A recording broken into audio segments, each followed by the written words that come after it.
Hi friends, আপনাদের প্রিয় share বাজার রহস্য চ্যানেলে আপনাদের স্বাগত। আশা করি আপনারা সবাই ভালো আছেন এবং সুস্থ আছেন।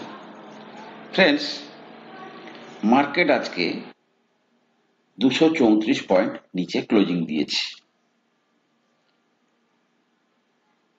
ফরেনাররা আজকে 8,027 কোটি টাকার সেলস করেছে এবং স্বাভাবিকভাবেই ডোমেস্টিক ইনস্টিটিউশনাল ইনভেস্টর তারা কিন্তু 6,341 কোটি টাকা বাই করেছে।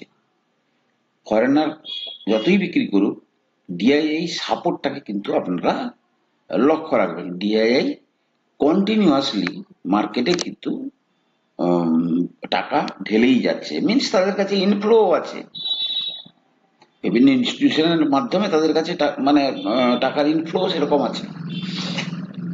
ফ্রেন্ডস, আজকের মার্কেটের যে ফল এর পিছনে লজিকটা ঠিক আছে। ফ্রেন্ডস দেখুন, প্রথমত মার্কেট ফলের পিছনে লজিক হচ্ছে, ফার্স্ট লজিক, মার্কেট এইখান থেকে অর্থাৎ 21,710 থেকে 22,775-76 পর্যন্ত উপরে গেছে, প্রায় 1,050 পয়েন্টের র্যালি, নাম্বার ওয়ান। দ্বিতীয়ত হচ্ছে, তাহলে র্যালি মানে এক নাগাড়ে উপরে যাবে না, সে কিছুটা নিচে আসবে, কনসলিডেট করবে, তারপরে আবার নতুন ভাবে যাবে। দ্বিতীয়ত হচ্ছে, দুদিন আগে আপনারা খবর পেয়েছিলেন ইউএস কনজিউমার প্রাইস ইনফ্লেশন, যেটা ভাবা হয়েছিল 3.4% আসবে, সেটা এসছে 3.5%। তাতে হবে এটা কি? তাতে হবে ডিলে অন রেট কাট। অর্থাৎ ধরুন মার্কেট যেটা জুনে আশা করছিল সেটা মেবি জুলাই অগাস্টের দিকে চলে যেতে পারে বা আরো দেরি হতে পারে, অল আর প্রবাবিলিটি। সুতরাং মার্কেট যখন উপরে যায় তখন বাহানা খোঁজে। তার সঙ্গে আজকে মার্কেটে আরেকটা রিউমার ফ্লো করছে যে মরিশাস থেকে যে সমস্ত ফরেন ইনস্টিটিউশনাল ইনভেস্টর আমাদের এখানে টাকা ঢালে তাদেরকে আমরা ট্যাক্স কাট দিই, কিন্তু গভর্নমেন্ট নাকি এখন প্ল্যান করছে যে তাদেরকে আর কোনো ট্যাক্স মানে ছাড় দেবে না। সো মার্কেট উঠে যাওয়ার পরে সে লজিক খোঁজে কিভাবে পড়বে। এবারে মার্কেট কতদূর পড়তে পারে? ফ্রেন্ডস দেখুন, প্লেন আপনি যতটা সম্ভব লজিককে সিম্পল রাখুন। আমি বলিঞ্জার ব্যান্ড রেখেছি। ফার্স্ট হচ্ছে বলিঞ্জার ব্যান্ডের মিডিয়ান যে পয়েন্ট, প্রায় 22,274-75 পর্যন্ত মার্কেট নিচে আসতে পারে। একটা সিম্পল লেমন টার্মস এর লজিক বলছি। সেকেন্ড লজিক বলছি, এই যে আপমুভটা হয়েছে কোত্থেকে, ধরুন 21,710 থেকে এই অবধি যদি যায়, আপনি দেখুন তার ফিবোনাকি রিট্রেসমেন্ট কোথায় আসছে। ফিবোনাকি রিট্রেসমেন্ট আসছে, দেখুন মার্কেটকে যতটা সিম্পল ভাববেন ততটা সিম্পল হবে। 0.5 রিট্রেসমেন্ট দেখাচ্ছে কোথায়?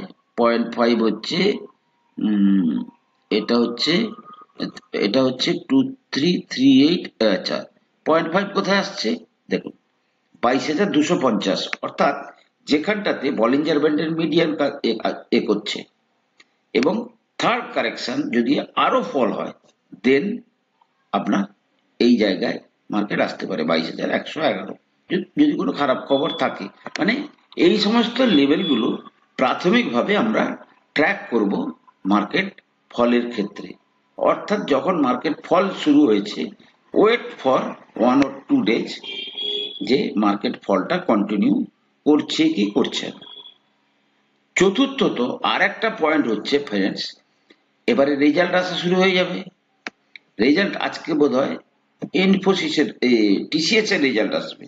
একইভাবে ইনফোসিসের রেজাল্টও খুব কাছাকাছি আসবে। তাহলে টিসিএস ইনফোসিসের রেজাল্ট আসার পরে কিন্তু মার্কেট একটা মুভমেন্ট দেখাবে সফটওয়্যার সেক্টরের উপরে। সো এই জিনিসগুলোকে কিন্তু আপনারা নজরে রাখবেন। ফ্রেন্ডস, আজকে আমরা একটা কোম্পানি নিয়ে অ্যানালাইসিস করব, কোম্পানিটার নাম হচ্ছে টানলা প্ল্যাটফর্ম। প্রায় 13,250 কোটি টাকার মার্কেট ক্যাপিটাল। ঠিক আছে, 2097 হাই করার পরে বর্তমানে শেয়ারটা 985-তে ট্রেড করছে। আমরা চলে যাব একটু টানলা প্ল্যাটফর্মের চার্টে। ওকে, চার্ট দেখার আগে আমরা একবার যাব কোথায় না, তার ফান্ডামেন্টাল যে এটা আছে, মানে ফান্ডামেন্টালটা দেখে নেবো যে টানলা প্ল্যাটফর্মের ফান্ডামেন্টালটা কি বলছে। প্রথম কথা হচ্ছে ফ্রেন্ডস, আমরা প্রথমে দেখব কি, এটা তো বলে দিলাম 13,258 কোটি টাকার কোম্পানি, 24-এর পিইতে ট্রেড করছে। ক্লিয়ার? কারেন্ট প্রাইস 985, কোত্থেকে 2000 কত টাকা হাই বলেছিলাম, সেখান থেকে এই জায়গায় বর্তমানে ট্রেড করছে। দ্বিতীয় হচ্ছে আমি দেখব প্রফিট এন্ড লস, যেটা আমাদের প্রথমেই দেখতে হবে যে শেয়ার ইয়ার অন ইয়ার ভিত্তিতে তার সেলস বাড়াচ্ছে কিনা। ওকে ফ্রেন্ডস, দেখুন 21-এ 2341 কোটি টাকার সেলস হয়েছিল, 356 কোটি টাকার প্রফিট।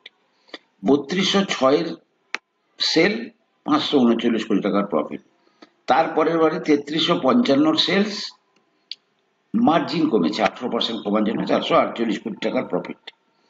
3700, এবারে যেটা এক্সপেক্ট করা হচ্ছে 3756 কোটি টাকার সেলস, 538 কোটি টাকার এক্সপেক্টেড প্রফিট। তার মানে হাইয়েস্ট এবার বটম লাইন গ্রোথ আশা করা হচ্ছে।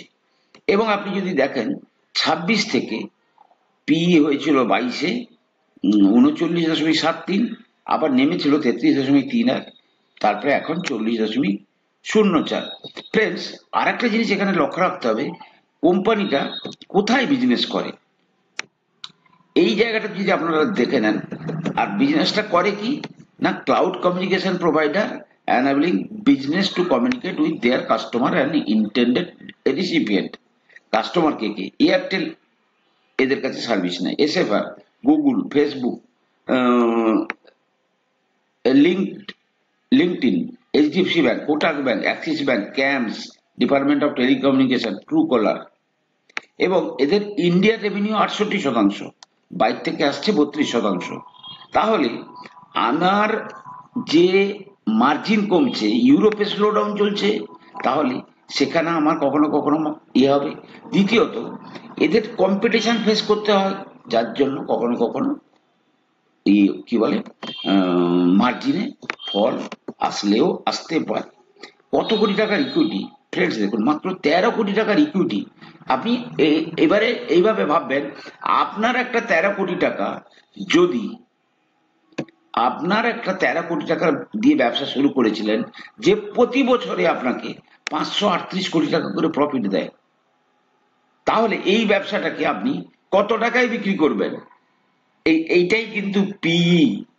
এখানে মার্কেট বলছে 13,258 কোটি টাকা তার ভ্যালু। ঠিক আছে, মার্কেট পার্টিসিপেন্টটা কি বলছে, তার ভ্যালু হচ্ছে ওই কি বলে 13,258।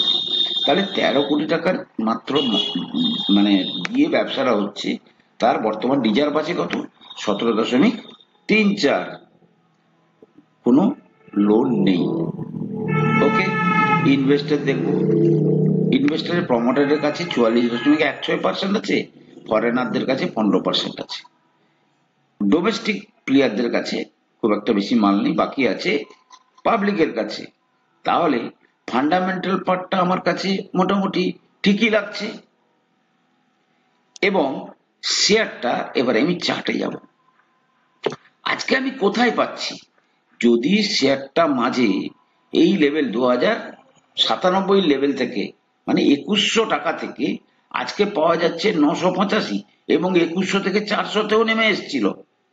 ঠিক আছে, দেখুন মার্কেটে কেন বলা হয় যে আপনাকে স্টে করতে হবে। আপনি যদি কোনোভাবে মার্কেটে প্যানিক হন, মার্কেটে বলা হয় পেশেন্ট প্লেয়ারদের কাছে কিন্তু ইমপেশেন্ট প্লেয়ারদের কাছ থেকে টাকা চলে যায়। যারা পেশেন্ট নিয়ে ধরে রেখেছে তারাই কিন্তু বছরের পর বছর তারাই কিন্তু প্রফিট দেখতে পাবে। আজকে যদি দেখা যায় শেয়ার প্রাইস কোথায় ট্রেড করছে, 2021-এর লেভেলে। এবারে 2021-এ তার ইপিএস কত ছিল, 2021-এ তার ইপিএস কত ছিল দেখুন, 26। আজকে তার রোজগার বেড়েছে 40। এবার এই জিনিসটা আরো উল্লেখযোগ্যভাবে দেখা যায় এই জায়গাটাতে। ফ্রেন্ডস দেখুন, এবারে তার আর্নিং দেখুন কন্টিনিউয়াস বাড়ছে, কিন্তু যেহেতু শেয়ার প্রাইসে মুভমেন্ট নেই, পি কিন্তু নিচের দিকে নেমে এসছে। এবারে সে অ্যাট এ টাইম 2-3 মাসের মধ্যে কখনো হয়তো দেখে নেবেন, যদি সিনারিও বেটার হয়, বিশেষ করে ইউরোপ এবং আমেরিকাতে যখন সিনারিওটা বেটার হবে, রেট কাট গুলো হবে, দেখবেন 2-3 মাসের মধ্যে শেয়ার প্রাইস আবার এমন জায়গায় চলে গেছে, তখন আবার আপনার কিনতে ইচ্ছা করবে না। তো ফ্রেন্ডস, এই লজিকে কিন্তু আপনাকে মার্কেটে টিকে থাকতে হবে। ইনভেস্টেড থাকুন ভালো কোম্পানি দেখে। 13 কোটি টাকার একটা কোম্পানি প্রতি বছর 450 কোটি টাকা করে প্রফিট করছে, তাহলে কোম্পানিটা লোভনীয় কি লোভনীয় নয়? এই লজিকে কিন্তু আপনাদের থাকতে হবে। আর এদের বিশাল বড় ইনফ্রাস্ট্রাকচার বা প্রতি বছর প্রচুর প্রচুর করে টাকা লাগে না, এরা কিন্তু কেবলমাত্র তার ম্যান পাওয়ার যা আছে তার পিছনেই খরচ হয়। তো ফ্রেন্ডস, আশা করি টানলা প্ল্যাটফর্মের মানে লজিকটা আপনাদের সামনে ব্যাখ্যা করে বোঝাতে পারলাম। ফ্রেন্ডস, আমি কোনো সেবি রেজিস্টার্ড অ্যানালিস্ট নই। কোনো শেয়ারে কেনা বা বিক্রির আগে আপনারা কিন্তু আপনাদের ফাইন্যান্সিয়াল অ্যাডভাইসারের কাছে পরামর্শ নিয়ে তবেই কিন্তু শেয়ারে কেনা বা বিক্রির সিদ্ধান্ত নেবেন। আর যদি ব্যাখ্যা ভালো লাগছে ফ্রেন্ডস, চ্যানেলটাকে আমার 1000 সাবস্ক্রাইবার হতে আর মাত্র এখনো প্রায় 185 জন বাকি আছে। তো আপনারা দেখুন, যদি ভালো লাগছে তাহলে চ্যানেলটাকে সাবস্ক্রাইব করুন, লাইক করুন, কমেন্ট করুন, শেয়ার করুন। ভালো থাকুন, সুস্থ থাকুন। কথা হবে পরের এপিসোডে।